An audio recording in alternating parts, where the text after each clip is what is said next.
Hey folks, Tom Diamond here from the Quiet Mind Company. Today we're going to talk about self-doubt. It's one of the biggest barriers to happiness and inner peace. And I want to give you tools. I want to give you one secret and a whole bunch of tools for crushing self-doubt and silencing that inner critic that gets in the way of confidence, of living the lives we want to have. This will work. These secret and these tools will work no matter what the issue is behind self-doubt, whether you don't think you're good enough, smart enough, tall enough, energetic enough, rich enough, thin enough. It really doesn't matter what the issue is because all of the tools target the underlying issue, and that is fear. And we get that fear when we become disconnected with our deeper selves. And this is the first secret. This is the main secret to understand self-doubt. Self-doubt is disconnection with self, and that creates fear. And to get back to confidence, to get back to being in charge of ourselves and being living the lives we want, we have to get reconnected with that deeper self. We have to get beneath the fear and tap this deep eternal self that is, frankly, quite a mystery. You know it when you feel it. You know when you're in your center.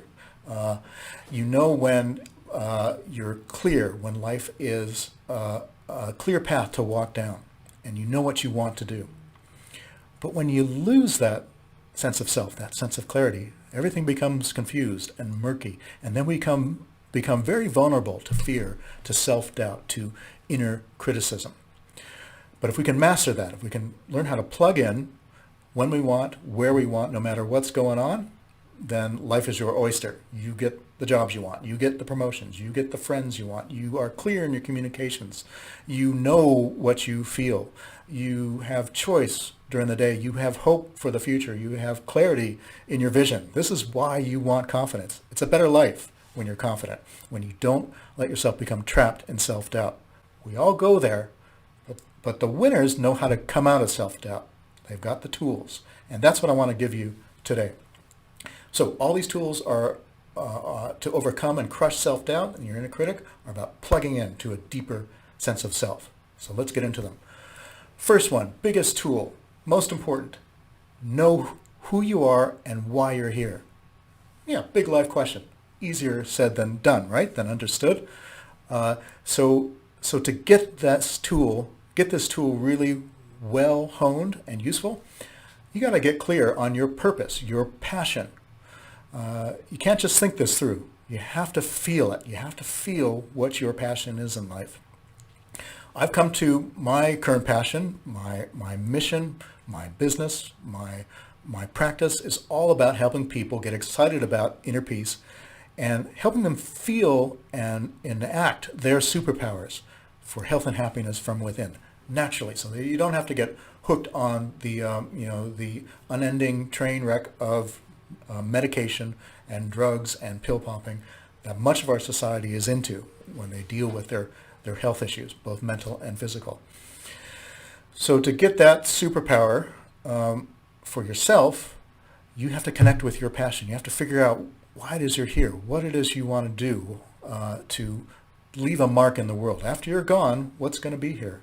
That is a result of your effort, your passion.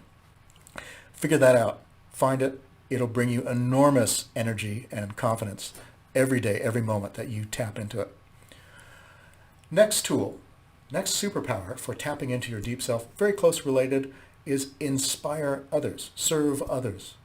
Once you realize what your passion is, serve others by speaking it, by training it, by communicating, and getting others to see your passion and help them in their lives. When I see other people connecting to what I've got to offer and I see their own inner superpowers rising up and that confidence and that brightness and sparkle in their eye, oh man, I get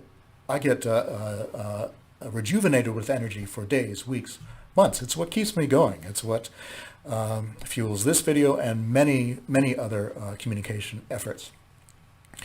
So find your passion, then inspire others with it. Next tool, use your memory of your old self, of times in your life when you felt happy, when you felt confident, when there have been big transformations. You might remember childhood first, first time you were on a bike, first kiss, first concert, first anything. These are really key pivot points in your life when your energy has welled up and taken you to another level in life, in maturity, in happiness, in your awareness of who you are. Take some time to remember those moments. And if you do this as a practice, it's a really great confidence building skill that will last you your whole life.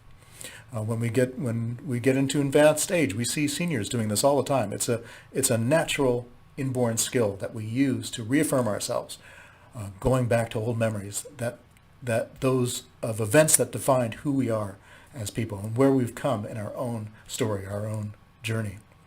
You can also do this by picking up a book that you've read before.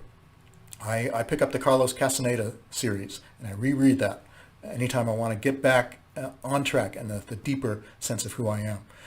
It doesn't matter to me that it all turned out to probably be fiction. Those stories came at a point in my life where I soaked up this sense of adventure, of a bigger world, of magic in everybody's lives. And I can reread those and revisit that sense of magic and that opening from this sort of small, youth-oriented mind to an adult. It's a big world out there mind. So pick up a book that you've read before at a key moment and phase in your life. Do this same idea at a smaller level. Cook your go-to recipe, even something as small as this, something you've practiced before. For me, it's spaghetti with cinnamon sauce and a couple other secret ingredients. When I cook this, myself and my family enjoy it very much. It's something I do with ease, with confidence, and it brings me back to, in a small way, but in a meaningful way, to plugging into who I am and the unique me that I've got to offer to this world. Another really great technique, this is a really good one before you go into a challenge, before you go into a meeting, an interview, a phone call, a presentation. It's a grounding routine. Define your own grounding routine and what that is for you. For me, it's planting my feet firmly on the ground, sitting in a chair, hands on my knees, and taking a nice deep breath.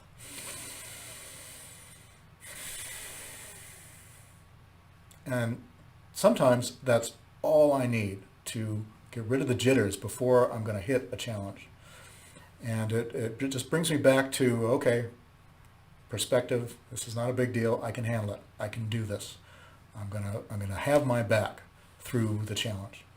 Pick your own grounding routine and do it again and again, and it gets better. The more you do it, the more familiar it becomes, the more your whole mind and body is cued to confidence and energy when you do your own personal customized grounding routine.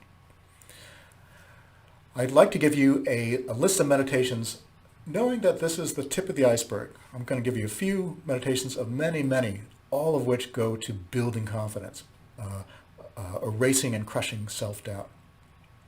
First one comes from a Buddhist technique, ancient Buddhist technique for transforming negative energy to positive energy.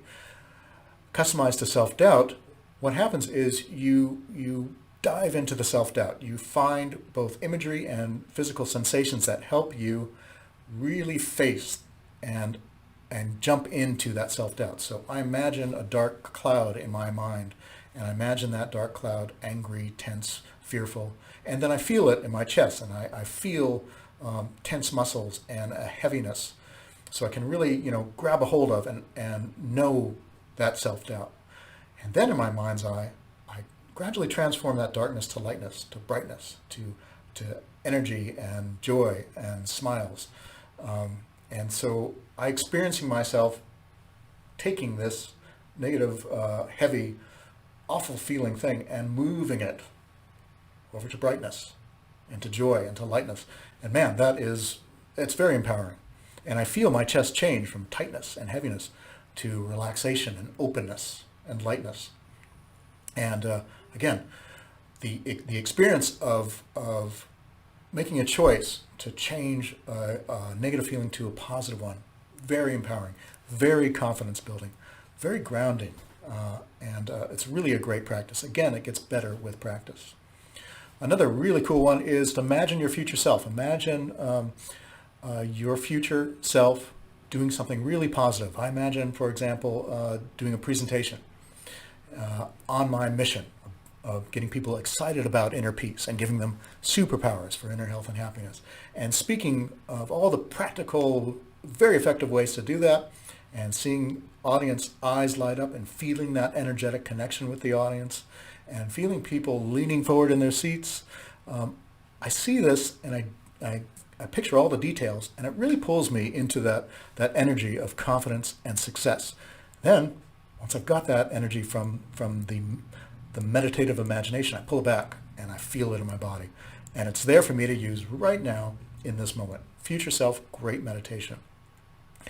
Another great one, this is a really good one for in the moment when you're scattered by something, startled by a loud noise, surprised, unpleasantly, or suddenly something lands on your desk that you didn't expect, and you're flustered. This is a deflustering technique. And it's simple because it only depends on one word. You got to choose what word works for you. But for example, I choose the word strong, or sometimes safe, or sometimes now. Any of those words, they really help me. And what I do is I choose the word and then I repeat it slowly in my mind. Close my eyes and I repeat to myself, strong, strong, strong. And I can get a dozen strongs expressed in my mind within 30 seconds. And what that does is it very instantly takes me off that edge of anxiety, that rocky edge of self-doubt where I don't know if I can handle this. I don't know if I can do this. If I just visit that word strong a dozen times in my mind, again, I experience my self-power, my superpower for transforming a negative idea into a positive feeling. And that act of self-empowerment brings all sorts of confidence, takes the edge off of self-doubt, and gets me ready and willing and excited to jump in strongly to the next task at hand. Confidence and overcoming self-doubt is all about tapping in deep to an eternal self that's always there, always ready and waiting with confidence, with wisdom, with best judgment. It's all about opening that door to that inner confident self. With that secret in hand, you can use the tools I've given you, tools like connecting with your passion, serving others, using memories, using old books, grounding routines, meditations, and you can bring yourself back to confidence. You can take yourself off the sharp edge of self-doubt and with choice, step into confidence. Every time you do that, you build the life you want. You choose the day you want. You choose the wisdom. You open up and unlock that deep subconscious well of energy that is the single mystery that is you, that has never happened before in history, will never happen again. You deserve all the happiness in the world, and it's right there. It's waiting for you. It's just down inside. Use these tools to open your door to crush self-doubt, silence your inner critic, and move forward into a life brimming with confidence and joy and energy. It's all there waiting for you. I hope you check out some of my other videos. There's lots more meditations to learn that can help you go further down this road. I invite you to come back. Hope to see you again. Thank you for your time.